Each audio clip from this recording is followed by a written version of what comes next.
Queridos amigos, queridas amigas, que Deus nos abençoe. Estamos dando continuidade ao estudo de O Livro dos Espíritos, na terceira parte das Leis Morais, capítulo 6 da Lei de Destruição.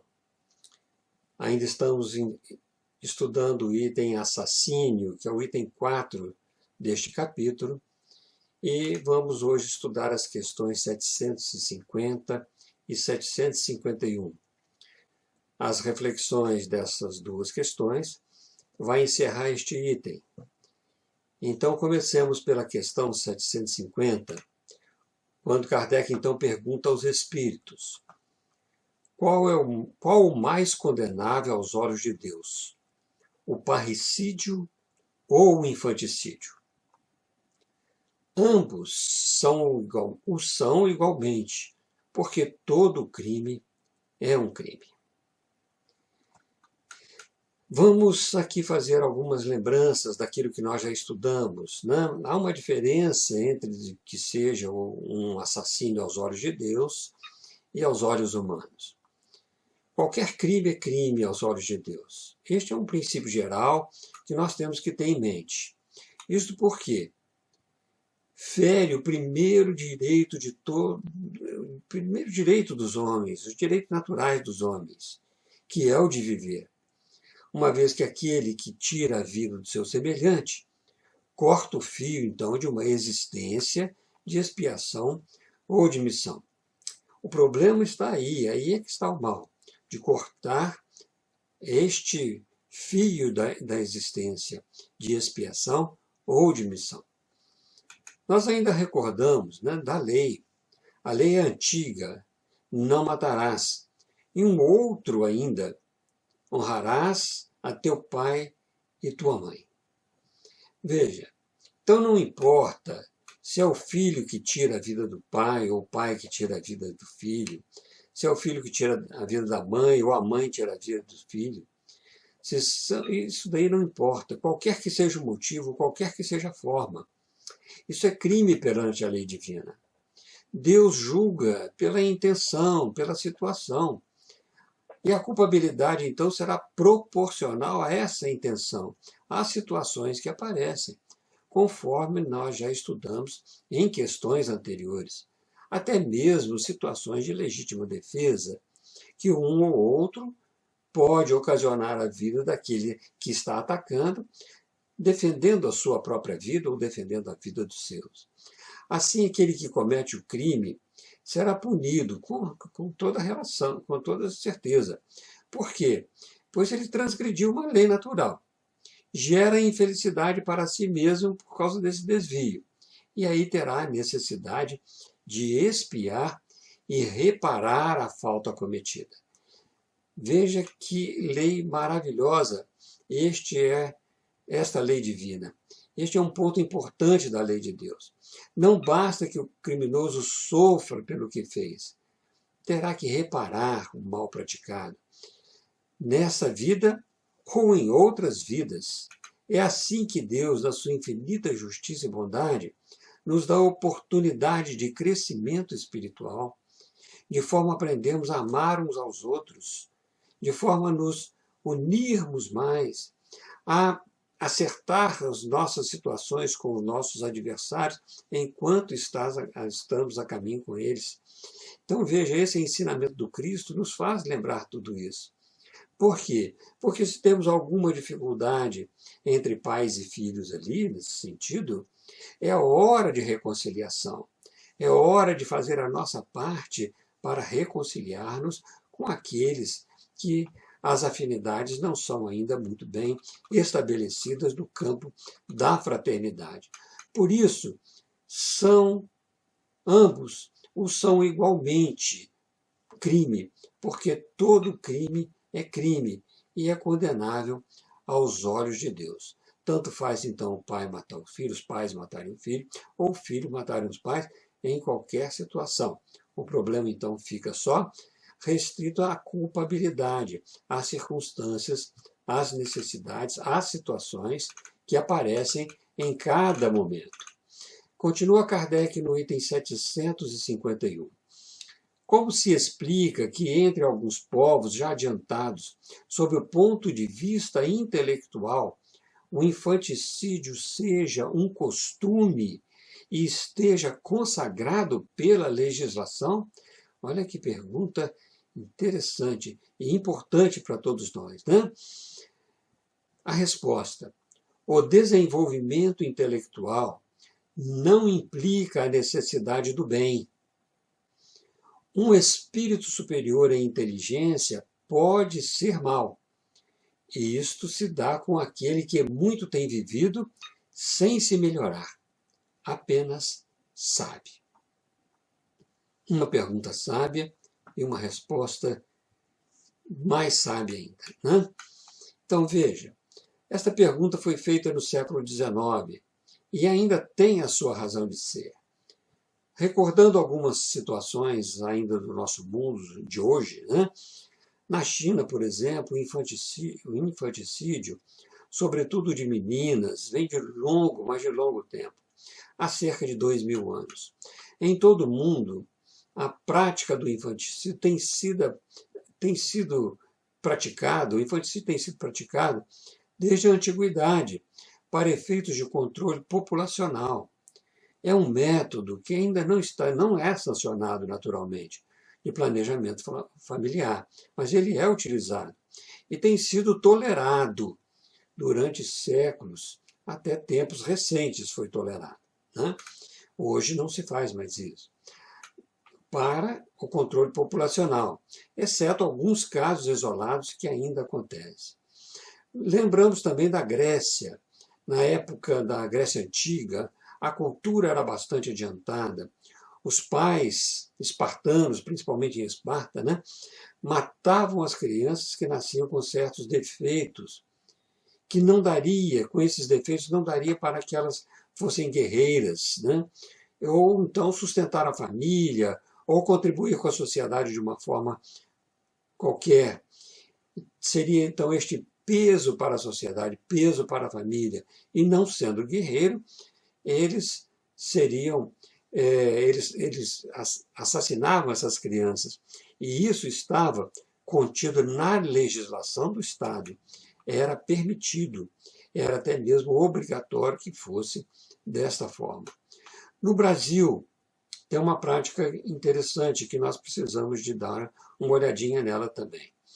No Brasil de hoje, a prática do infanticídio indígena por cerca de 20 etnias leva à morte crianças indesejadas, que são indesejadas pelo grupo, como filhos gêmeos, por exemplo, filhos de mães solteiras, crianças com problema mental ou com problema físico, ou com uma doença qualquer não identificada pela tribo. Há uma grande discussão sobre isso entre os legisladores, né, entre os defensores de cultura ou de direito humanos, sobre este assunto, pois, vamos dizer, de um lado está aquele que argumenta que o infanticídio é parte da cultura indígena, lá entre essas etnias. Defende o respeito à diversidade cultural, mas, de outro lado, nós temos a proteção dos direitos humanos mais fundamentais, o direito da vida. Então, isso fica esta discussão, e as práticas ainda continuam.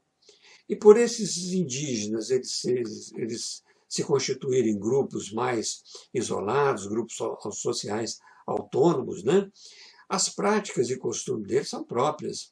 A legislação brasileira não chega a abranger esses costumes. Então, não há um conhecimento popular dessas práticas em nosso país. Praticamente ninguém conhece sobre isso, né? E o caso não é muito simples de resolver, não é isso? Por isso, nós falamos anteriormente da questão de culpabilidade relativa à intenção, aos costumes, embora o crime seja crime. E os Espíritos deixam muito claro isso para a gente na resposta. E ainda ampliam essas condições para o nosso entendimento. Agora, nos povos já adiantados, isso nós estávamos dando inclusive os exemplos dos índios, né? Nos povos adiantados, realmente, com esta compreensão que os Espíritos nos trazem, ensinam-nos para nós que o desenvolvimento da inteligência ele pode ser muito maior do que o desenvolvimento moral. E não implica na realização do bem, nessa necessidade de realizar o bem. Porque desenvolveu inteligência, obrigatoriamente o indivíduo não precisa de realizar o bem. Mas, para a lei divina, sim. Mas, como nós temos o livre-arbítrio, o indivíduo usa o seu livre-arbítrio de modo a atender às suas paixões más, grosseiras, o que indica a sua condição moral próxima da animalidade ou da selvageria. Veja que nós não estamos aqui com nenhum preconceito. Quando nós falamos da selvageria, é que nós vemos que há uma cultura, por exemplo, dos índios, que há uma prática de infanticídio. Agora, o indivíduo já aculturado, civilizado, praticar estes crimes, ele se aproxima da selvageria, embora, na sua condição moral, embora a sua condição intelectual esteja muito adiantada. Por isso é que os Espíritos nos dizem, né, que o desenvolvimento do indivíduo não está na superioridade da inteligência desenvolvida, mas no seu desenvolvimento moral. Então, não há progresso espiritual se não houver desenvolvimento moral. E eles completam. Se o indivíduo desenvolveu muito em sua inteligência, ele vai conhecer mais aquilo que é certo e aquilo que é errado. Ele tem essa noção da lei divina e natural. Porque nós não somos espíritos criados agora. Nós já viemos de várias e várias encarnações. Nós já passamos por várias e várias instruções desse nível. Então, se nós ainda continuamos com essas nossas paixões de crueldade, né, de até mesmo tirar o direito da vida de uma criança, realmente nós estamos com muita responsabilidade em relação à lei natural, à lei de Deus. E lembremos que todo crime grave contra isso, o indivíduo vai ter que reparar o mal que fez, não só expiar, mas reparar o mal que fez. Imagina quantas encarnações são necessárias. Lembremos também de uma situação especial. Kardec não tratou neste assunto, mas nós podemos lembrar. Há infanticídio também quando é o aborto. Nós sabemos que a partir da concepção, ali já há uma vida. E ali já é um ser. Então, quando há o aborto, o aborto criminoso, né, ele não deixa de ser um infanticídio dentro das nossas reflexões. Isso é legalizado em várias nações atuais. Legalizado em nações desenvolvidas muito intelectualmente. Daí, nós vemos que a pergunta de Kardec do século XIX tem valor até hoje para nós. Não importa onde seja, mas tirar a vida, tirar a oportunidade da experiência de um espírito que está ali para o seu progresso, isto é que está o mal. Aí é que está o mal. Então há crime de lesa consciência. O desenvolvimento intelectual é importante, gente, mas somente quando os povos se adiantarem moralmente. É que as leis elas serão mais próximas da lei natural, mais próximas da lei de Deus. Nós já melhoramos muito, mas ainda falta muito para caminhar. Então não haverá mais esse costume, não haverá mais o infanticídio, não haverá mais o assassínio, não haverá mais essas práticas que nós estudamos nesses itens. Porque uma legislação defasada da lei divina, permitindo até mesmo o infanticídio ou o crime em várias situações, é por causa do atraso moral que nos encontramos. Mas nós vamos melhorando moralmente. Nós vamos melhorando porque Deus quer. E quando Deus quer, é lei. É uma lei divina que nos atrai para este amor maior, para essa situação de viver cada vez mais buscando uma felicidade que jamais será tirada de todos nós, que é a conquista moral do indivíduo. Cada vez que nós fazemos o bem, cada vez que nós nos alinhamos com a lei divina, na realidade, nós somos um pouco mais felizes. E não só nós, mas fazemos também o mundo um pouco mais feliz. Nós vamos encerrando aqui este item 4, né? Vamos dar no próximo vídeo a continuidade a partir do item 5, que fala sobre crueldade, a partir da questão 752. Eu deixo aqui meu e-mail, wkduarte@gmail.com, para receber desses nossos irmãos, companheiros que têm nos mandado, sempre mandam alguma reflexão a mais, né? Nós vamos aprendendo. Eu estou colecionando essas reflexões e em breve nós já vamos lançar a primeira leva, né, de comentários adicionais para enriquecer esses estudos já feitos até o momento. Fiquem com Deus, muita paz, que Deus nos abençoe e até mais.